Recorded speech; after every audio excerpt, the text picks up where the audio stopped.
Hello दोस्तों, आप सभी का इस वीडियो में स्वागत है। अगर आप बीपीएससी टीआरई 4.0 के लिए साइंस विषय की तैयारी कर रहे हैं तो ये वीडियो आपके लिए बहुत ज़्यादा हेल्पफुल होने वाली है, क्योंकि इस वीडियो में हम आपको बताएंगे कि किस तरीके से तैयारी करें, क्या पढ़ें, कौन सी बुक से पढ़ें, और सबसे ज़्यादा इम्पॉर्टेंट होता है कि पढ़ने के बाद प्रैक्टिस कहाँ से करें। सबसे ज़्यादा इंपॉर्टेंट होता है। देखो, कम पढ़ो, ज़्यादा बार प्रैक्टिस करोगे ना तो वो चीज़ें जो हैं वो आपको याद हो जाएगी। लेकिन आप ज़्यादा पढ़ लेंगे और प्रैक्टिस एक बार भी नहीं करेंगे ना तो वो चीज़ कोई भी फ़ायदा नहीं देगी आपको। ठीक है, क्योंकि एग्ज़ाम से पहले जितना ज़्यादा प्रैक्टिस रहेगी ना उतना ज़्यादा आपको फ़ायदा मिलेगा। वो कहा गया है कि करत करत अभ्यास के जड़ मत हो सुजान, और बाकी आप समझदार हैं, है ना। चलो तो शुरुआत करते हैं। तो देखो, यहाँ पर हम लोग डिस्कस करने वाले हैं, अगर आप 6 to 8 जिसमें 40 क्वेश्चंस आते हैं साइंस के उसकी तैयारी कर रहे हैं, या अगर आप 9th 10th जिसमें 80 क्वेश्चंस आते हैं उसके लिए तैयारी कर रहे हैं, तो ये वीडियो आप सभी लोगों के लिए फ़ायदेमंद होने वाली है। इसमें हम लोग डिस्कस करने वाले हैं क्या कि कौन सी बुक से पढ़ें, कैसे पढ़ें और प्रैक्टिस कहाँ से करें, सबसे ज़्यादा इंपॉर्टेंट है। तो चलिए शुरुआत करते हैं। सबसे पहले हम लोग देखते हैं कि 6 to 8 की बुक कौन सी है, कौन सी हमें बुक को फॉलो करना है, बहुत ज़्यादा इंपॉर्टेंट है। चलिए देखते हैं।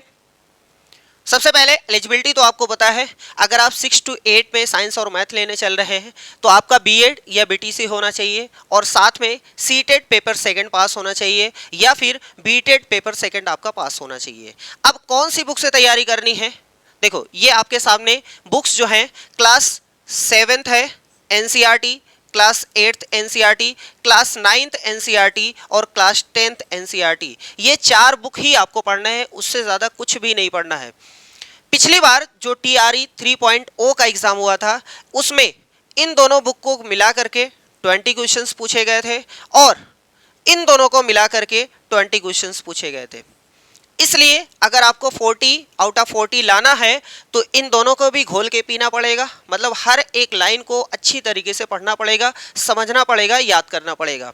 वैसे ही अगर आप देखोगे कि सर जी ये वाला चैप्टर पढ़ ले, ये वाला चैप्टर छोड़ दें, तो ये गलत तरीका है। क्योंकि अगर हो सकता है जो पिछली बार पूछा हो जिस चैप्टर से, हो सकता है अगली बार वो चैप्टर ना पूछा जाए, तो इसलिए हम ये रिकमेंड नहीं करेंगे कि ये वाला चैप्टर पढ़ लो, ये बहुत ज़्यादा इंपॉर्टेंट है। ऐसा कुछ भी नहीं है, पूरी बुक इंपॉर्टेंट है।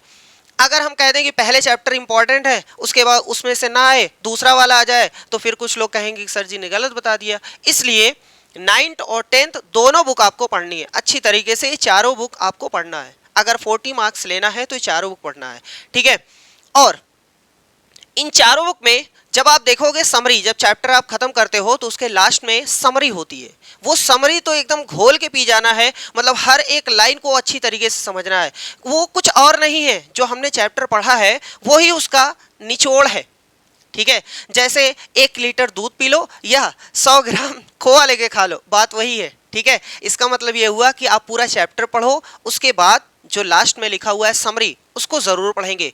और कभी कभी आप देखोगे किसी किसी पेज पर या किसी चैप्टर के लास्ट में या बीच में कहीं ऐसा बना रहता है बॉक्स, उस बॉक्स में कुछ एक्सटर्नल इंफॉर्मेशन होती है, एक्स्ट्रा इंफॉर्मेशन होती है, तो उसको भी ज़रूर देखेंगे, क्योंकि बीपीएससी वहाँ से भी क्वेश्चन पूछा, ठीक है। ये बहुत इंपॉर्टेंट होता है। जैसे किसी किसी पेज पे राइट में लेफ्ट में बना रहता है ना, जैसे लुई पाश्चर, ये सबके बारे में दिया रहता है, कोई दिक्कत नहीं है, आप उसको भी देख करके जाएंगे, ठीक है। अभी लास्ट में हम बताएंगे कहाँ से प्रैक्टिस करना है। अब हम लोग देखते हैं 9th और 10th के लिए इसकी एलिजिबिलिटी क्या है। बीएड होना चाहिए, और साथ में जो बिहार वाला स्टेट होता है वो पेपर फर्स्ट आपका पास होना चाहिए। इसके लिए सिर्फ आपको 2 बुक पढ़नी है, इसके अलावा कोई भी बुक आपको रिफर नहीं करना है। एक क्लास 9th की एनसीईआरटी पढ़नी है और क्लास 10th की एनसीईआरटी पढ़नी है।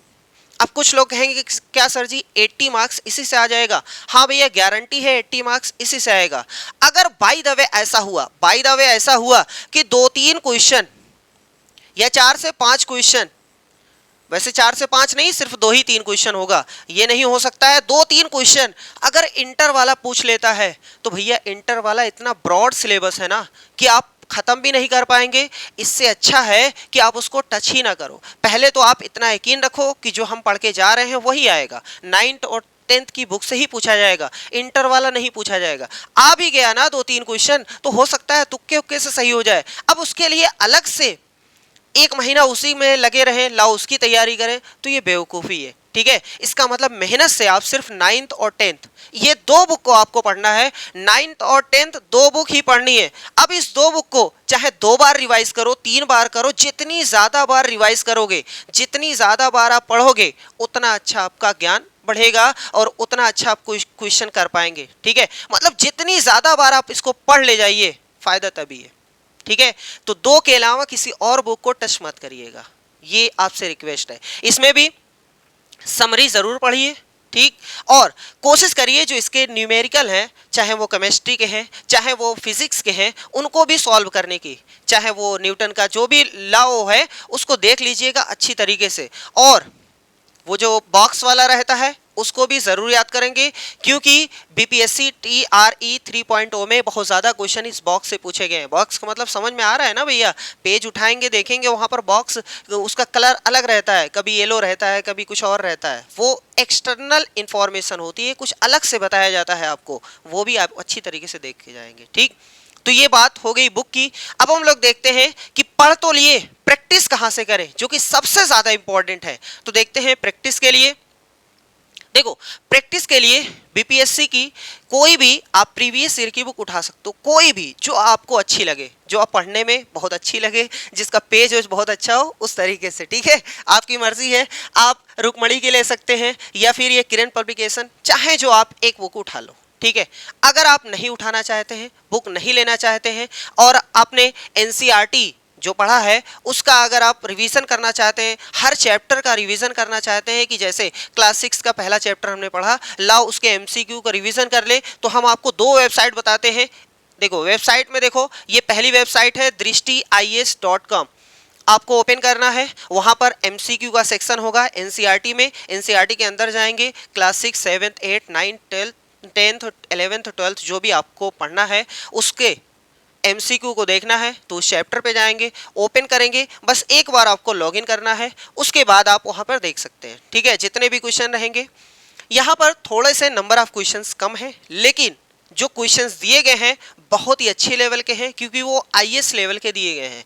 कोई दिक्कत नहीं, हमें तो चैप्टर रिवाइज करना है, चाहे जहां से क्वेश्चन मिले हम कर देंगे, है ना। अगर आप अच्छी तरीके से पढ़े हैं तो कोई भी दिक्कत नहीं होगी इस क्वेश्चन को करने में। ठीक है, लेकिन एक जरूरी बात यह है कि जब कभी भी आप क्वेश्चन करेंगे, करने के बाद जब आप फिनिश करेंगे टेस्ट, तो नीचे समरी रहती है, नीचे समरी, उस समरी को जरूर देखेंगे कि जो एक्सप्लेनेशन है, जैसे मान लेते हैं कि अगर 3 क्वेश्चन है, 2 क्वेश्चन सही हो गया, एक क्वेश्चन गलत हो गया है, तो उसका जो उसकी इंफॉर्मेशन जो नीचे दी गई है जरूर पढ़ेंगे, एकदम 100% जरूर पढ़ेंगे, क्योंकि जो याद है वो तो सही है, लेकिन गलत हुआ क्यों वो चीज जरूर देखेंगे। ठीक है, तो इसमें नंबर ऑफ क्वेश्चंस जो है बहुत सिलेक्टेड है, बहुत ही अच्छे हैं, लेकिन थोड़ा सा कम है।